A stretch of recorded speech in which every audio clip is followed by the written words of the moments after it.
ឈឺចាំម្ដងរួចហើយនៅបណ្ដោយចិត្តស្រឡាញ់អូនមិនមែនជាស្នេហាដំបូងតែជាស្នេហាជ្រាលជ្រៅបំផុតវេលាស្នេហ៍សែនខ្លី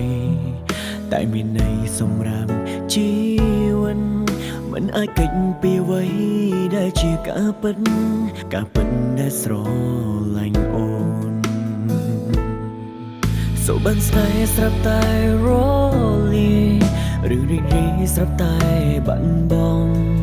ធ្វើមិនបានពិតមែនបើអ្វីត្រូវចំពេលនេះមិនជឿថាអូនមិនស្រឡាញ់បងទេមិនជឿថាបងស្រឡាញ់អូនតែម្ខាងអូនល្អដល់បងគ្រប់យ៉ាងវាសនាអូនតែងអះអាងឬក៏ម្នាក់នោះមិនមែនជាអូនមិនជឿថាអូនមិនស្រឡាញ់បងទេហើយផលម៉េចអូនប្រាប់មិនទំនង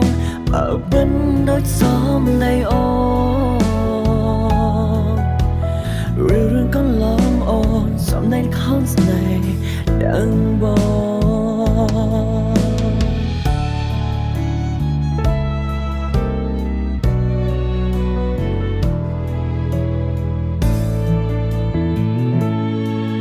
សូបានស្នេហ៍ស្រាប់តែរលាយឬរីករាយស្រាប់តែបាត់បង់ធ្វើមិនបានពិតមែនបើអ្វីត្រូវចំពេលនេះមិនជឿថាអូនមិនស្រឡាញ់បងទេមិនជឿថាបងស្រឡាញ់អូនតែម្ខាងអូនល្អដល់បងគ្រប់យ៉ាងវាសនាអូនតែងអះអាងឬក៏ម្នាក់នោះមិនមែនជាអូនមិនជឿថាអូនមិនស្រឡាញ់បងទេហើយផលម៉េចអូនប្រាប់មិនទំនងបើបិណ្ឌដូចសមនៃអូនរឿងកន្លងអូនសមនៃខំស្នេហ៍ដឹងបង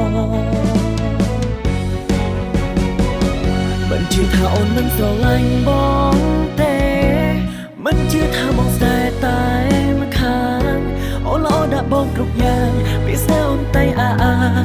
ឬក៏ម្នាក់នោះមិនមែនជាអូនមិនជឿថាអូនមិនស្រឡាញ់បងទេហើយផលបែកអូនប្រាប់មិនទំនងបើបិណ្ឌដូចសមនៃអូ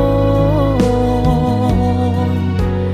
រឿងកន្លងអូនសមនៃខំស្នេហ៍ដឹងបងរឿងកន្លងអូនសមនៃខំស្នេហ៍ដឹងបង